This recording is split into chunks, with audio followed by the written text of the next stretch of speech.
যেই আব্বাজানেরা সন্তানকে নামাজের জন্য ধমক দিবেন, বকা দিবেন, শাসন করবেন, খাবার বন্ধ করে দিবেন, আল্লাহর কসম আপনি যত মুরব্বী হবেন, বয়স হবে, ছেলে যত যুবক হবে, আল্লাহ পাক আপনার মর্যাদা, আপনার সম্মান তত বেশি ছেলের কাছে আল্লাহ পাক বাড়ায় দিবে।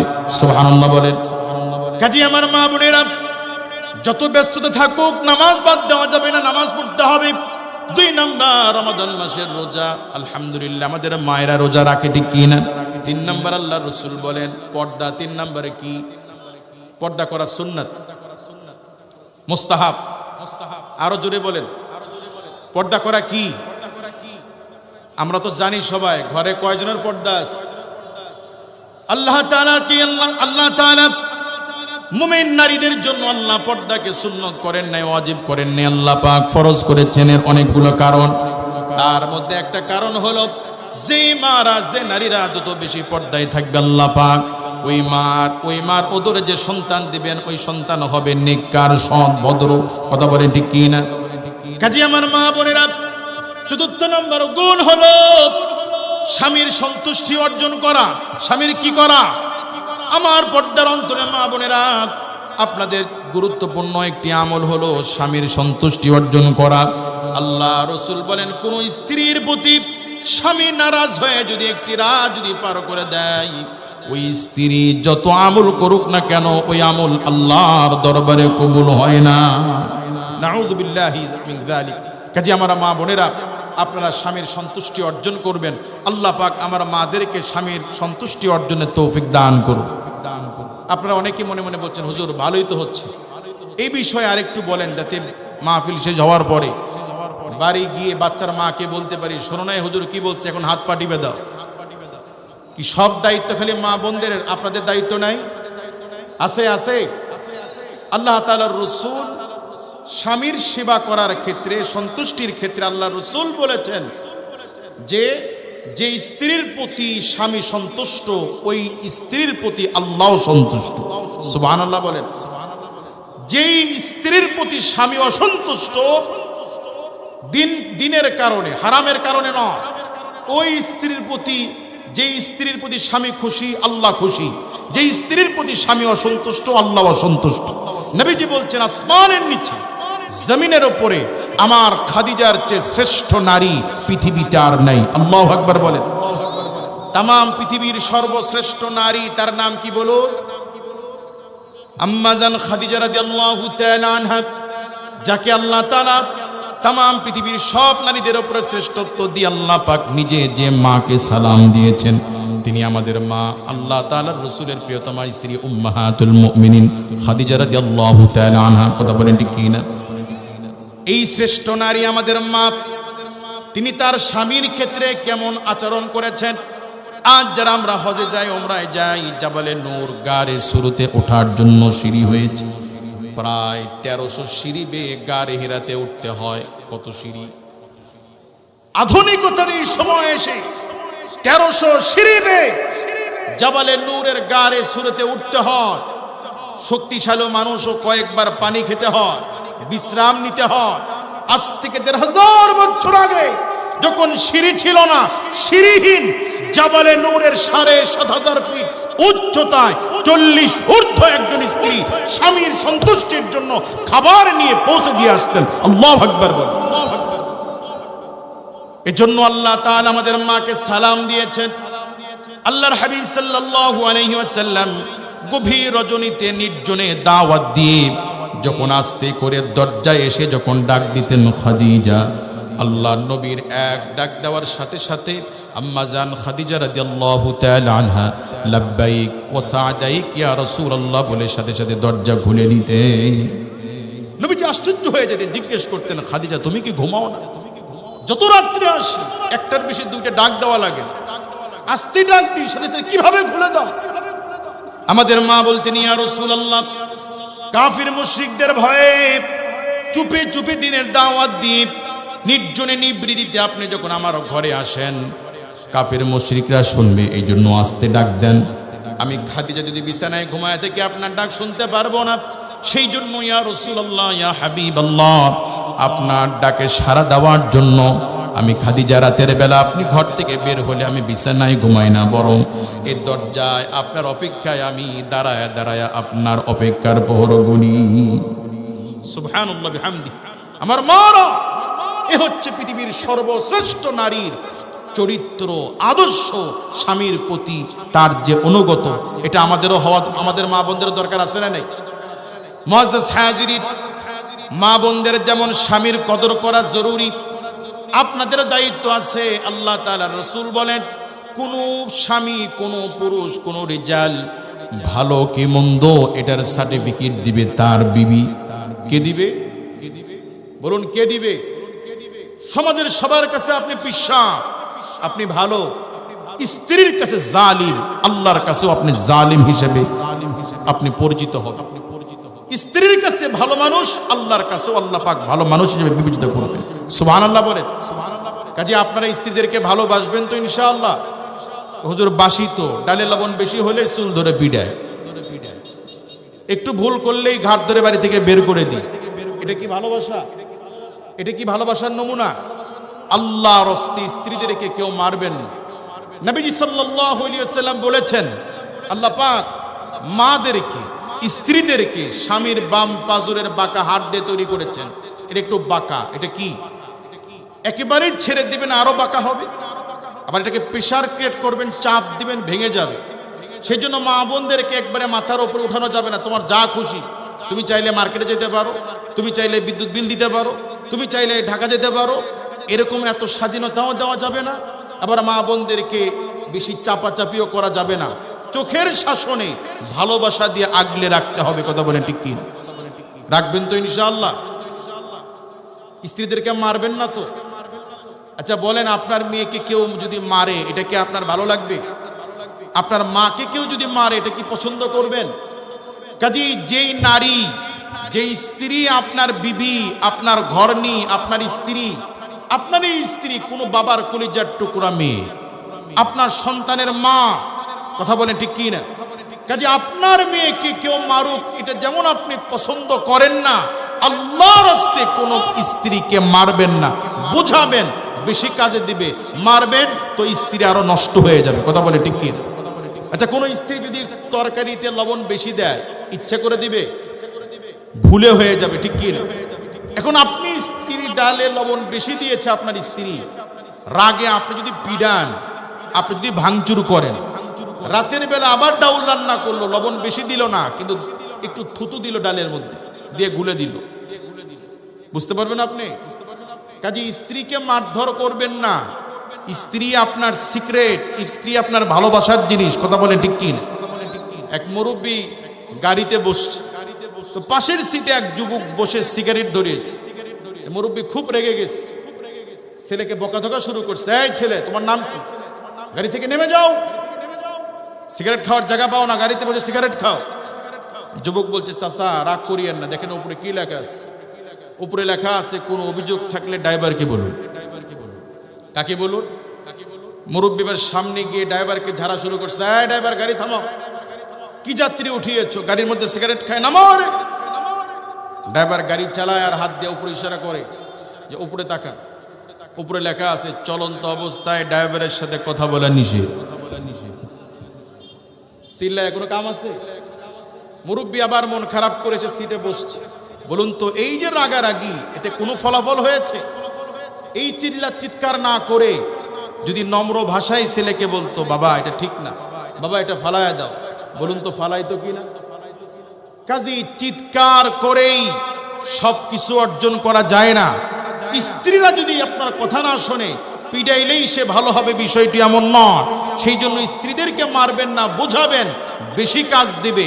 আর যদি কখনো মনে হয় যে না সীমা অতিক্রম করেছে, পিটানি লাগবে, তাহলে না পিটায় এই শীতকালীন সময় ত্রিমোহনী বাজার থেকে সন্ধ্যাবেলায় 5 কেজি গুঁড়া মাছ কিনে নিয়ে আসবে। বাসও এখন সারা রাত ধরে, মারের চাইতে বড় শাস্তি হবে। কাজে আমরা আমাদের স্ত্রীদেরকে মারধর করব না, বলি ইনশাআল্লাহ। আমার রাসূল কখনোই কোন স্ত্রীদের গায়ে হাত উঠান নাই, কখনোই কোন স্ত্রীদের সাথে বাজে ব্যবহার করেন নাই। আপনি সুন্নাত শুধু টুপির ক্ষেত্রে নিবেন, দাড়ির ক্ষেত্রে নিবেন, আখলাকের ক্ষেত্রে নিবেন না, এটা তো হতে পারে না। কাজে আমরা নবীজির আদর্শকে অনুসরণ করে স্ত্রীদের সাথে ভালো ব্যবহার করব তো ইনশাআল্লাহ। মুআজ্জাজ হাজিরিন, আল্লাহ রাব্বুল আলামিন আমার হাবিবকে কত সুমহান চরিত্র দিয়েছিলেন। মসজিদে নববীতে আল্লাহর রাসূল বসা, সাহাবায়ে কেরাম বসা। এক ইহুদি মসজিদে এসে দাঁড়িয়ে দাঁড়িয়ে প্রসাব শুরু করেছে। সাহাবায়ে কেরাম রিদওয়ানুল্লাহি তাআলা আজমাইন জামার আস্তিন গোটা শুরু করেছেন। জামা গুড়তেছেন, মানে কিছু দিবে। কি দিবে? খিচুড়ির প্যাকেট না পিটানি? আল্লাহ তাআলার রাসূল পরিস্থিতি উপলব্ধি করে সাহাবায়ে কেরামদেরকে ফিরালেন, তোমরা শান্ত হও। যেহেতু লোকটি মসজিদকে অপবিত্র করেই ফেলেছে, প্রসাব যেহেতু করেই ফেলেছে, তাকে শেষ করতে দাও। কারণ চলমান এই প্রসাবের সময় আটকালে, বাধা দিলে তার জন্য কষ্ট হবে। যেহেতু মসজিদ নাপাক হয়ে গিয়েছে, তাকে করতে দাও। ইহুদির কাজ শেষ। আল্লাহ তাআলা রাসূল কাছে ডেকে নিলেন, ভাই এটা তো মসজিদ, আমরা এখানে নামাজ পড়ি, এটা তো প্রসাবের জায়গা না। আল্লাহর নবীর জবানে সুমিষ্ট কণ্ঠে কথা শুনে ইহুদি বলছে, ইয়া রাসূলুল্লাহ, ইয়া হাবিবাল্লাহ, আমি জানি এটি মসজিদ, এটা প্রসাবের জায়গা না, আপনারা এখানে নামাজ পড়েন, এটা পবিত্র জায়গা।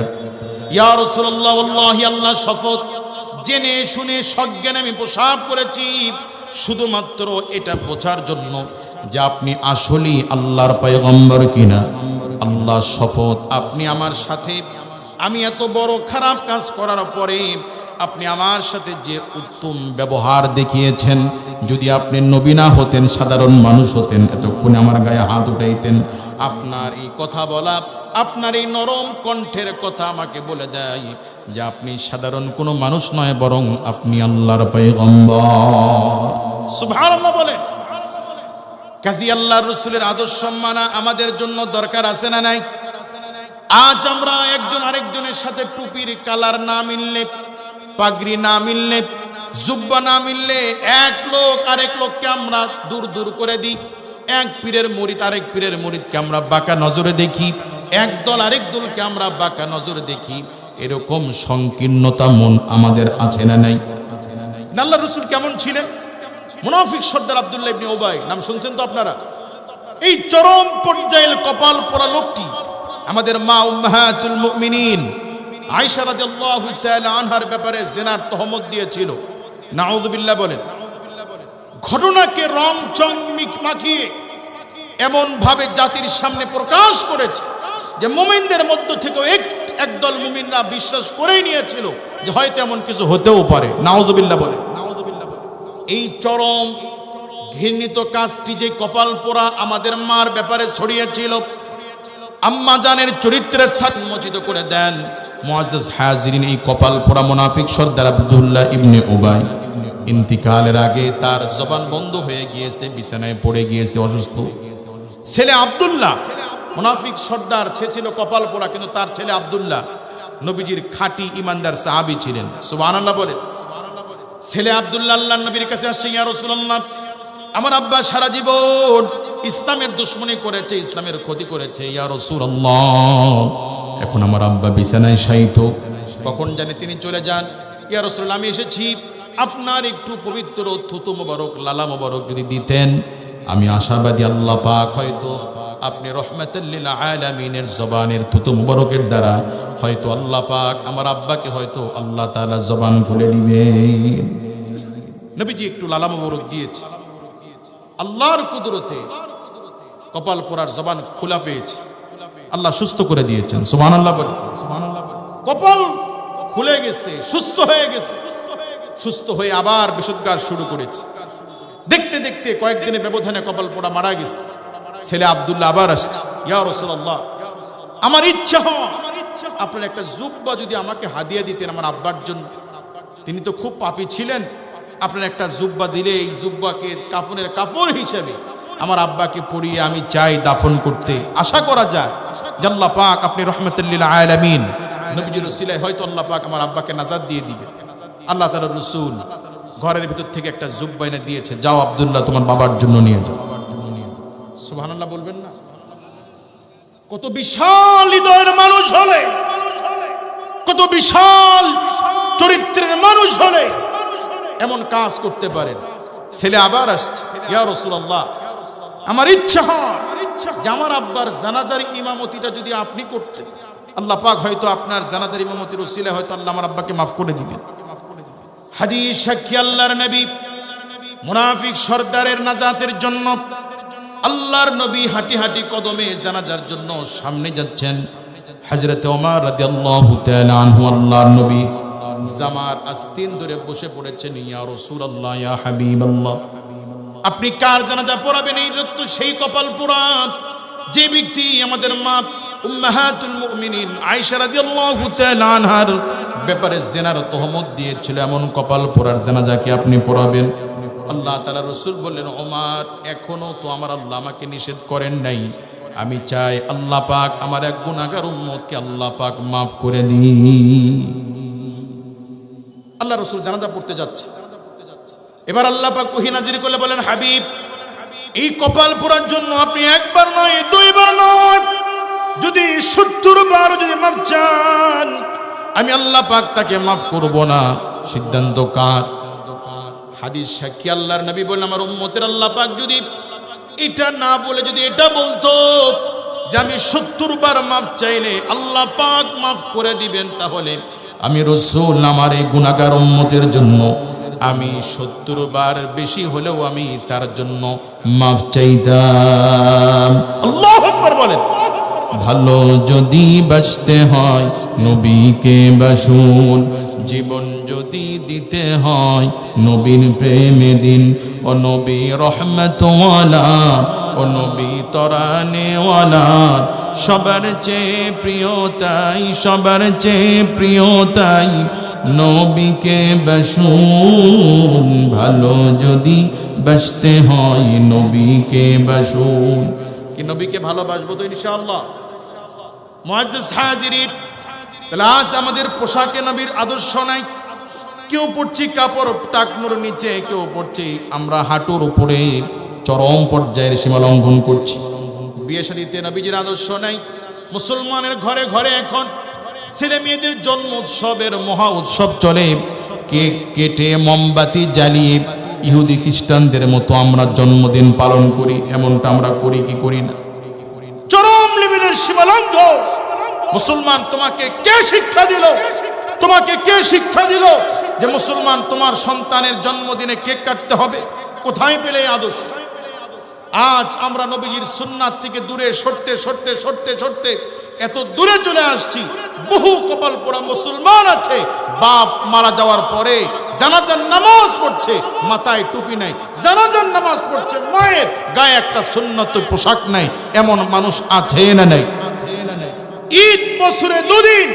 মুসলমান ইসলামী কৃষ্টি কালচারের ব্যাপারে কত উদাসীন। ঈদের দিনও একটা সুন্নতি পোশাক তার শরীরে নাই। লুঙ্গি পরে, গেঞ্জি পরে, শার্ট পরে ঈদের গায়ে আসে। মুসলমান, তোমার লজ্জা হওয়া উচিত। কথা বলে ঠিক কি? তাহলে আজ পোশাকে, ব্যবসা বাণিজ্যে, চাকরিতে, ঘরে, পরিবারে, সমাজে কোন ক্ষেত্রে আল্লাহ রাসূলের আমরা অনুসরণ করছি না। আজ এক শ্রেণীর মুসলমান ট্রেডিশনালের নামে ইহুদি খ্রিস্টানদের পাশ্চাত্যের আদর্শকে অনুসরণ করতে গিয়ে, বিবাহ খাইতে গিয়ে ইচ্ছা করে আধা প্লেট খাবার নষ্ট করাকে নিজের জন্য প্রেস্টিজ মনে করছে। কথা বলেন ঠিক কি? কোথায় পেলে তুমি?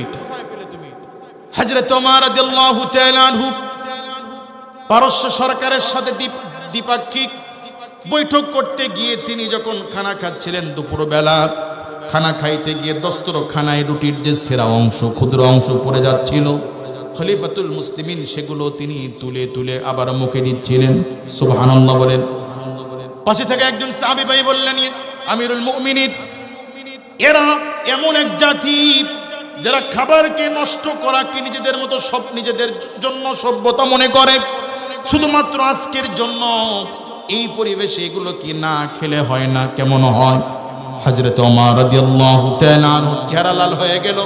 ধমক দিয়ে বললেন, আমার সাথী ভাইরা, আতাতরুকু সুন্নাত হাবিবি, আমি কি আমার রাসূলের সুন্নতকে, লিআন্নাহু উলাইকা হুমাকা, আমি কি গাধাদের জন্য আল্লাহর নবীজির সুন্নতকে আমি ছেড়ে দিব? কি করে তোমরা আশা করো? ওরা কি মনে করবে? কিচ্ছু যায় আসে না। নবীজির সুন্নাত আমি এদের জন্য ত্যাগ করতে পারবো না। আল্লাহু আকবার কাবীরা। কাজী মুআজ্জাজ হাজিরি, পোশাকে আশাকে লেনদেনে, অর্থনীতিতে, সমাজে, সর্বক্ষেত্রে নবীজির আদর্শ মানা দরকার আছে না নাই? মানবো ইনশাআল্লাহ।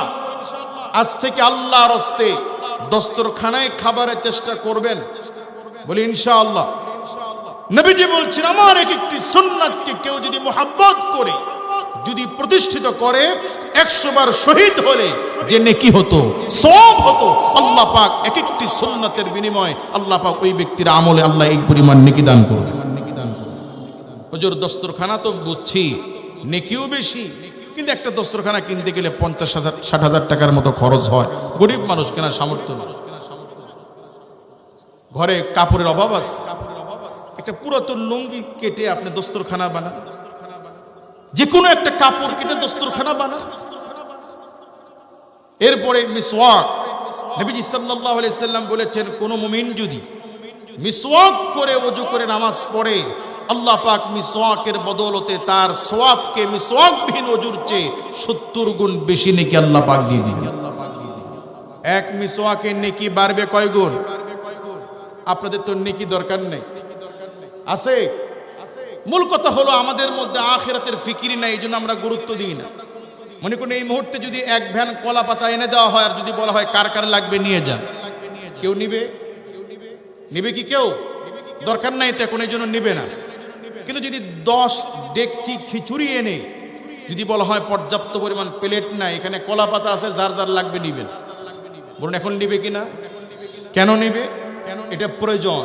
কেন নিবে? এটা নেক আমল প্রয়োজন, নেক আমল করার জন্যই আমার জন্ম, নেক আমল নেওয়ার জন্যই পৃথিবীতে আসছি। এই বুঝ, এই দিমাগ, এই চিন্তাই আমাদের মাথার মধ্যে নাই, বিদায় নেক আমল আমরা করি না। কথা বলেন ঠিক কি না?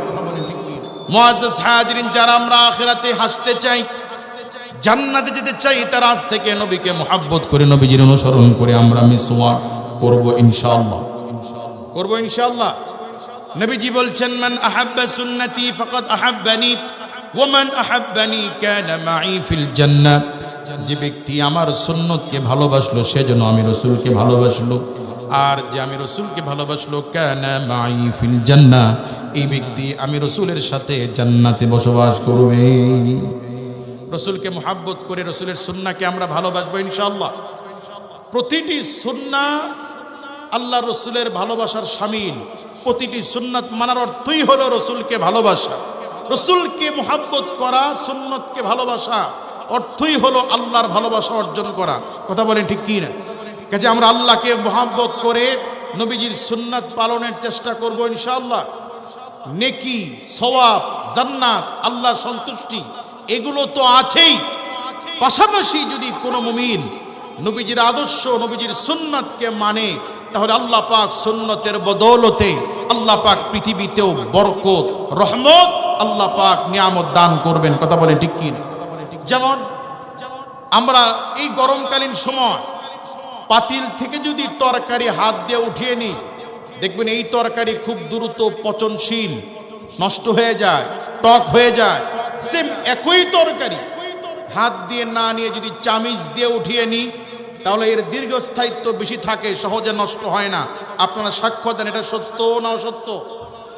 এর কারণ কি? কারণ হলো আমাদের হাত থেকে এক জাতীয় অ্যাসিড বের হয়। কি বের হয়? এই অ্যাসিডগুলো খাবারের হজম শক্তির ক্ষেত্রে সহায়ক ভূমিকা পালন করে। কোন মুমিন যদি নবীজির সুন্নাহ অনুসরণ করে, খাবারের পরে আঙ্গুলগুলো যদি চেটে খায়, প্লেট যদি চেটে খায়, তাহলে নবীজির এই সুন্নতের আমলের কারণে আল্লাহ পাক তাকে পেটের রোগ থেকে হেফাজত করবেন, খাবার দ্রুত হজম হবে। কাজে আমরা নবীজির আদর্শ অনুসরণ করে আজ থেকে হাতের আঙ্গুল, প্লেট, খাবার এগুলো চেটে চেটে খাবো তো ইনশাআল্লাহ। বর্তমান বিজ্ঞান বলেছে, যেই পুরুষগুলো কাপড় টাকনুর নিচে পরিধান করে আর দাড়িকে কর্তন করে, এই কারণে যৌন শক্তি কমে যায়। ১৫০০ বছর আগে আল্লাহর হাবিব নবী মুহাম্মদুর রাসূলুল্লাহ সাল্লাল্লাহু আলাইহি ওয়াসাল্লাম তিনি তার অনুসারীদেরকে, মুমিনদেরকে শিক্ষা দিয়েছেন কাপড় টাকনুর উপরে পরার কথা। আজ সে কথা বিজ্ঞান বলছে, যারা কাপড় টাকনুর নিচে পরবে যৌন শক্তি কমে যাবে। তাহলে এই আদর্শ মানলে শুধু নেকি নয়, শুধু সওয়াব নয়, বরং বরকত হিসেবে আল্লাহ পাক যৌবনে বারাকা দান করবেন। কথা বলেন ঠিক কি না? তাহলে আমরা রসুলের প্রতিটি সুন্নাত মানার চেষ্টা করব ইনশাআল্লাহ। আজ চরম বাস্তবতা হলো এই মঞ্চে আমরা যত কথা বলি এগুলো এখানেই থেকে যায়, এগুলো ঘর পর্যন্ত পৌঁছে না। এর কারণ আমাদের এই সমাজে পারিবারিকভাবে, সামাজিকভাবে, রাষ্ট্রীয়ভাবে ইসলামের জন্য শাসন নাই, পিডানি নাই, ধমক নাই। যে যার মতো চাচ্ছে, যেমন খুশি তেমন চলছে, যে যার মতো ইচ্ছা করে স্ত্রীকে ছেড়ে দিচ্ছে, আবার হারাম ভাবে ওই ছেড়ে দেওয়া স্ত্রীকে নিয়ে সংসার করছে। সামাজিক কোনো বিচার নাই, সামাজিক কোনো শাস্তি নাই, সন্তান বেনামাজি হচ্ছে, বাপ মার শাসন নাই। ফলে আমাদের একটা গোটা প্রজন্ম দিন থেকে, ইসলাম থেকে, নামাজ থেকে যোজন যোজন পরিমাণ দূরে চলে যাচ্ছে। আমরা একদিনে সমাজ পাল্টাইতে না পারলেও ওয়াল্লাহি আমরা যদি প্রচেষ্টা চালাই আমাদের ঘরগুলোকে আমরা একদিনে সোজা করতে পারি। বলুন পারি কি পারি না? এই মঞ্চে যে আলোচকই নামাজের বয়ান করুক, আপনার ছেলে ততক্ষণ পর্যন্ত নামাজি হবে না যতক্ষণ পর্যন্ত এই ওয়াজের পাশাপাশি আপনার ছেলেকে নামাজের জন্য শাসন করা না হবে। এই শাসনের ক্ষমতা আমি বক্তার নাই, এই শাসনের ক্ষমতা আপনার মহল্লার ইমাম সাহেবের নাই। যদি ইমাম সাহেব আপনার ছেলেকে নামাজ না পড়ার অপরাধে পিটানি দেয়, শাস্তি দেয়, লাঠি নিয়ে আপনি আগে দৌড়ে আসবেন। কথা বলেন ঠিক কি না? যে আমরা আপনাকে বেতন দিই, খাবার দিই, আপনি মারার কে? কিন্তু এটা আপনি করতে পারবেন। আপনি বাপ, আপনি ছেলেকে শাসন করেন যে আমার ছেলে, আমার ঘরে কোনো বেনামাজি সন্তানের থাকার অধিকার নাই। আমার ঘরে থাকতে হলে, আমার ঘরে খাইতে হলে, আমার টাকায় শিক্ষা অর্জন করতে হলে তোমার কাপড় টাকনোর উপরে পড়তে হবে। তুমি আমার মেয়ে, তোমাকে পর্দায় থাকতে হবে। তুমি আমার 10 বছরের ছেলে মেয়ে, তোমাকে নামাজ পড়তেই হবে। শাসন করে, ধমক দিয়ে, পিটাইয়ে ছেলেকে ইসলামের মধ্যে আপনি আনতে পারেন। কথা বলেন ঠিক কি না? কাজে আল্লাহর রাস্তায় আমরা আমাদের সন্তানদেরকে শাসন করব তো ইনশাআল্লাহ। বলুন, আপনার ছেলে স্কুলে না গেলে আপনি ধমক দেন না? আপনি শাসন করেন না? কেন করেন? তার কল্যাণে না অকল্যাণে? আপনার ছেলে যদি কারেন্টের খাম্বায় উঠতে চায়, যদি দেখেন ওর জন্য মৃত্যুর আশঙ্কা আছে, তাকে মৃত্যুর হাত থেকে বাঁচানোর জন্য যদি ধমক দেওয়া লাগে, পিটানি দেওয়া লাগে, দিবেন কি দিবেন না? ওর কল্যাণে না অকল্যাণে? তাহলে ওর কল্যাণে যদি ওকে বাঁচানোর জন্য, ওকে আগুন থেকে রক্ষার জন্য যদি আপনি পিটাইতে পারেন, ধমক দিতে পারেন, নামানোর জন্য যদি চেষ্টা চালাইতে পারেন, ছেলের কাপড় টাকনোর নিচে জাহান্নামের দিকে দৌড়াচ্ছে, ছেলের নামাজের খবর নাই, জাহান্নামের দিকে দৌড়াতেছে, বাপ হিসাবে আপনার কোনো ভূমিকা নাই। লিখে রাখেন, আগামীর দিন হবে আপনার জন্য ভয়াবহ লাঞ্ছনার আর গঞ্জনার। কথা বলেন ঠিক কি? কাজে আমরা যদি ভবিষ্যতে ভালো থাকতে চাই, আমরা যদি ভবিষ্যতে সম্মান অর্জন করতে চাই, ছেলে মেয়ে আমাদের অনুগত হোক, ছেলে মেয়েরা আমাদেরকে পিতামাতা হিসেবে শ্রদ্ধা করুক, সম্মান করুক, এটা যদি আমরা প্রত্যাশা করি, তাহলে আমাদের নৈতিক দায়িত্ব হলো ছেলে মেয়েদেরকে আল্লাহর দ্বীনের ক্ষেত্রে কঠোর হওয়া, শাসন হওয়া। পারবো ইনশাআল্লাহ? আমাদের আব্বা ইব্রাহিম আলাইহিস সালাতু ওয়াস সালাম ছেলেকে যদি আল্লাহর জন্য ছুরির নিচে দিয়ে যদি ছুরি চালাইতে পারে, ওই আব্বার সন্তান হয়ে আমরা কি আল্লাহর জন্য ছেলে মেয়েদেরকে যদি ধমক দেওয়া লাগে, মার দেওয়া লাগে, পিটানি দেওয়া লাগে, পারবো না ইনশাআল্লাহ? মুআজ্জাজ হাজিরিন, ছেলে মেয়েদেরকে বুঝায়া হোক, পিটায়া হোক, যেমনি হোক, যদি আপনি ছেলে মেয়ে, আপনার ছেলেকে যদি আপনি মসজিদ মুখী করতে পারেন, যদি নামাজ জানতে পারেন, আপনার শাসনের ভয়ে যদি ওই ছেলে যদি নামাজি হয়, যদি মসজিদে আসে, আপনার জীবিত অবস্থায় যদি 5 ওয়াক্ত মসজিদে যায়, আল্লাহ না করুন আগামীকাল যদি আপনি মারা যান, ওই সন্তান আপনার মৃত্যুর পরে, ছোট ওই বাচ্চাগুলো, ছোট ওই সন্তানটা আপনার মৃত্যুর পরে 5 ওয়াক্ত না আসলেও যেই আব্বা 10 বছরের বাচ্চাকে শাসন করে হোক, বুঝিয়ে হোক, যদি আপনি মসজিদে নিয়মিত নিতে পারেন, লিখে রাখেন আপনার মৃত্যুর পরে 2-1 ওয়াক্ত হলে ওই ছেলে মসজিদে যাবে। আর ওই ছোট বাচ্চা আপনার মৃত্যুর পরে যদি আল্লাহর কাছে আরবিতে আল্লাহুম্মা রাব্বিরহামহুমা কামা রাব্বায়ানি সগীরা, যদিও আরবি বলতে না পারে, ওর কচি কণ্ঠে ওর ভাষায় যদি মালিকের কাছে যদি বলে, আল্লাহ আমার আব্বা কবরে শুয়ে আছে, আল্লাহ আমার আব্বাকে মাফ করে দেন, আল্লাহ আমার আব্বার কবরকে জান্নাতের বাগিচা বানায় দেন, এই কথাগুলো ছোট বাচ্চা বলার ক্ষমতা রাখে কি রাখে না? লিখে রাখেন আমার ভাইয়েরা। তাম পৃথিবীর সব আলেম উলামা তারা দোয়া করলে যতটুকু আল্লাহর কাছে পৌঁছাতো, আপনার রেখে যাওয়া আপনার সন্তানকে আপনি মসজিদে নিয়ে যেতেন, নামাজের জন্য শাসন করতেন। আপনার নিজের ছোট্ট বাচ্চা আপনি বাবার জন্য যখন মাগফিরাতের জন্য যখন দোয়া করবে, এই দোয়া শুধু দোয়া থাকবে না, বরং এই দোয়া আরশ আজিমে গিয়ে আল্লাহর আরশ আজিমে ধাক্কা দিতে থাকবে। কাজে ছেলে মেয়েদেরকে শাসন করে বুঝাইয়া হোক, ভালোবেসে হোক, নামাজমুখী করব ইনশাআল্লাহ। আল্লাহ আমাদেরকে তৌফিক দান করুন। আমি আবারও বলছি ভাই, আমরা যতক্ষণ পর্যন্ত ছেলে মেয়েদেরকে একটু শাসন না করব, ছেলে মেয়েগুলো মসজিদমুখী হবে না। শুধু বয়ানের দ্বারাই আমাদের মা বোনেরা পর্দাশীল হবে না। আপনারা যারা স্বামী আছেন, বাপ আছেন, আপনাদেরকে একটু কঠোর হইতে হবে। আমরা কি আল্লাহর জন্য একটু কঠোর হইতে রাজি আছি ইনশাআল্লাহ? অসৎ পুলিশ কর্মকর্তা ঘুষ খেয়ে মাসে মাসে স্ত্রীকে গহনা কিনে দেয়, পাশে সৎ পুলিশ কর্মকর্তার স্ত্রী স্বামীর কাছে বায়না ধরে, স্বামী কিসের ওসি সাহেব হয়েছেন আপনি? আপনার কনস্টেবল তার স্ত্রীকে আপনার ছোট পোস্টে থেকে কম বেতন পেয়েও স্ত্রীকে মাসে মাসে গহনা কিনে দেয়। আপনি কেমন স্বামী আপনি দিতে পারেন? সৎ পুলিশ কর্মকর্তা বলে, স্ত্রী তুমি রাগ করো না। সে কেমনে পারে আমি জানি না, কিন্তু আমি পারি না, কারণ আমার উপার্জনটা হালাল। এই স্ত্রী গহনা না পেলেও সাময়িক মন খারাপ করতে পারে, খারাপ লাগতে পারে, কিন্তু আল্লাহ এই স্ত্রী 5 বছর 10 বছর পরে স্বামী যদি মারাও যায়, দিলের মধ্যে একটা প্রশান্তি আর স্বামীর প্রতি শ্রদ্ধা আসবে যে আমার স্বামী একজন ভালো মানুষ ছিল, সৎ মানুষ ছিল।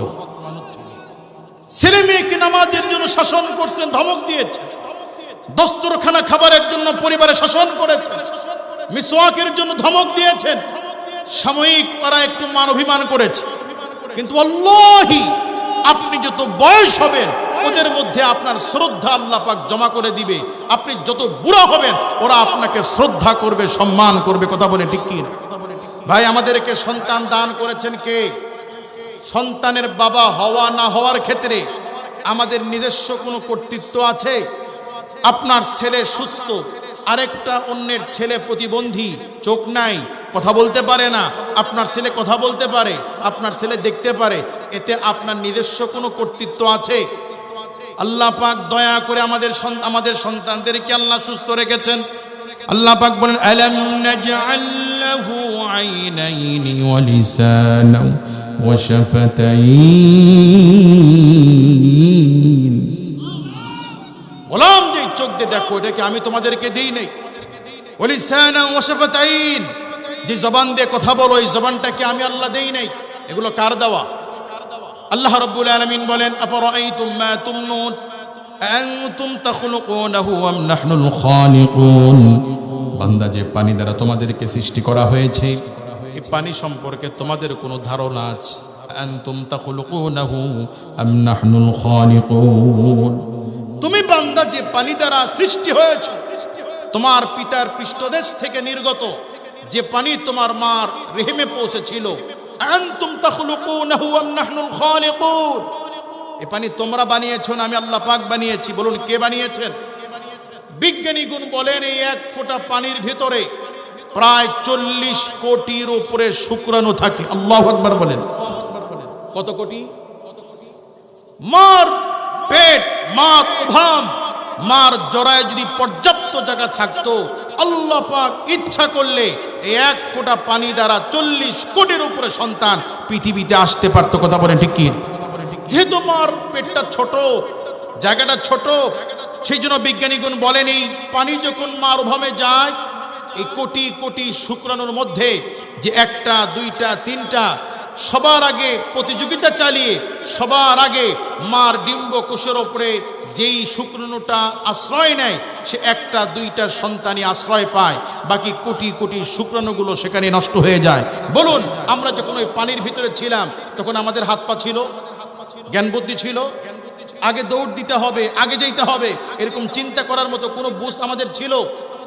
আল্লাহ পাক দয়া করে আমাদেরকে ওই প্রতিযোগিতায় বিজয়ী করে ফি করারিম মাকিন, মার সম্মানিত রহিমের মধ্যে আল্লাহ আমাদেরকে আশ্রয় দিয়েছে।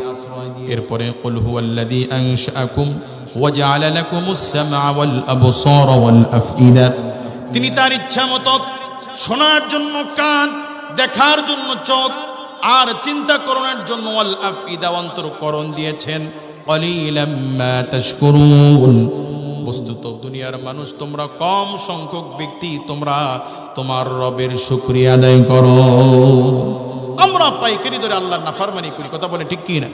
যে আল্লাহ আমাদেরকে সুস্থ রেখেছেন, হায়াত দিয়েছেন, সম্মানিত করেছেন, সে আল্লাহর জন্য আল্লাহর ইবাদত, নবীজির অনুসরণ, নবীজির সুন্নত মানার চেষ্টা করব ইনশাআল্লাহ। আল্লাহ পাক আমাদেরকে আজ থেকে মিসওয়াক করার তৌফিক দান করুন। ভাই, এটা কি খুব কঠিন কিছু একটা মিসওয়াক বানানো? একটা বিদেশি জয়তুন গাছের ডালও যদি হয় সর্বোচ্চ 30 থেকে 50 টাকা। আমাদের দেশে গাছের ডালের কি অভাব আছে? একটা ডাল ফায়দা কত? প্রতিটা সওয়াবকে, নামাজের সওয়াবকে কত গুণ বৃদ্ধি করবে? আল্লাহর হস্তে, আল্লাহর হস্তে মিসওয়াক করার চেষ্টা করব ইনশাআল্লাহ। বুঝে শুনে বলে, আল্লাহ কিন্তু দেখতেছে, করবেন তো ইনশাআল্লাহ। নবীজি তাকিদ দিয়ে বলেন, আমার উম্মতের কষ্ট না হলে, আমার উম্মতের জন্য যদি কষ্ট না হতো আমি নবী মিসওয়াক করাকে ওয়াজিব করে দিতাম। আল্লাহ নবী বলেন, জিবরাইল আলাইহিস সালাম আমার কাছে যতবার ওহী নিয়ে এসেছে, জিবরাইল আলাইহিস সালাম আমার কাছে মিসওয়াক করে তিনি আমার কাছে এসেছেন। আম্মা জান আয়েশা রাদিয়াল্লাহু তাআলা আনহা বলেন, শোনো নবীর উম্মতেরা, ওফাতের একটু আগেও আল্লাহর হাবিব অসুস্থতার কারণে ঠিকমতো কথা বলতে পারছিলেন না, আমাকে মিসওয়াকের জন্য ইশারা দিলেন। আমি আয়েশা দৌড় দিয়ে মিসওয়াক নিয়ে এসে চাবিয়ে নরম করে আল্লাহর হাবিবের হাতে দিয়েছি।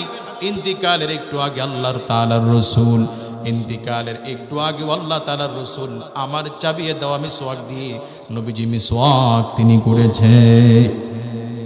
যেই সুন্নাত আল্লাহর রাসূল ইন্তিকালের আগেও ছাড়েন নাই, আমরা সবাই করব ইনশাআল্লাহ। আল্লাহ আমাদেরকে তৌফিক দান করুন। আরেকটি আমলের কথা বলি, সেটি হচ্ছে ওযুর পরে আল্লাহর হস্তে চেষ্টা করবেন, আয়াতুল ওযুর পরে চেষ্টা করবেন কালিমায়ে শাহাদাত পড়ার জন্য। নবীজি বলছেন, যে মুমিন ওযু করার পরে কালিমায়ে শাহাদাত পাঠ করবে, আল্লাহ পাকের রাসূল বলেন এই মুমিনের জন্য আল্লাহ পাক জান্নাতের 8টা দরজাই তার জন্য উন্মোচিত করে দিবেন। কালিমায়ে শাহাদাত পড়ি না, আজ থেকে পড়ব ইনশাআল্লাহ। তারা পড়িয়েন যাদের নেকির দরকার আছে, করব ইনশাআল্লাহ। 3 নম্বর, আল্লাহর নবী বলেন, কোন মুমিন যদি ফরজ নামাজের পরে কোরআনুল কারীমের সর্বশ্রেষ্ঠ আয়াত আয়াতুল কুরসি কোন মুমিন যদি একবার করে যদি পাঠ করে, আল্লাহ পাক এই মুমিনের জন্য আল্লাহ পাক জান্নাত এমন ভাবে ওপেন করে দিবেন, শুধু মরতে দেরি, তার মাঝে আর জান্নাতের মাঝে বাধা হলো কেবলমাত্র মৃত্যু। মানুষ না মরলে জান্নাতে যাবে না, মৃত্যুর পরেই আল্লাহ পাক জান্নাতে দিবেন। কাজেই মুআজ্জাজ হাজিরিন, আমরা এই 3টা আমল করার চেষ্টা করব। মিসওয়াক করা, ওযুর পরে কালিমায়ে শাহাদাত পড়া, আর ফরজ নামাজের পরে আয়াতুল। আল্লাহ আমাদেরকে তৌফিক দান করুন বলি আমিন। আর পোশাকে আশাকে, বিয়ে শাদীতে, লেনদেনে, সকল ক্ষেত্রে আল্লাহ পাক আমাদেরকে নবীজির সুন্নাত তরিকা, নবীজির আদর্শ মেনে চলার তৌফিক সুযোগ আল্লাহ আমাদেরকে দান করুন। আজকের এই মাহফিলের ওসিলায় আয়োজক সহ আমাদের সবাইকে আল্লাহ মাফ করে আল্লাহ পাক আমাদেরকে যেন আজরুন আজিম জান্নাত দান করেন, আমরা বলি আমিন। ওয়া আখিরু দাওয়ানা আনিল হামদুলিল্লাহি রাব্বিল আলামিন। আসসালামু আলাইকুম ওয়া রাহমাতুল্লাহি ওয়া বারাকাতুহু।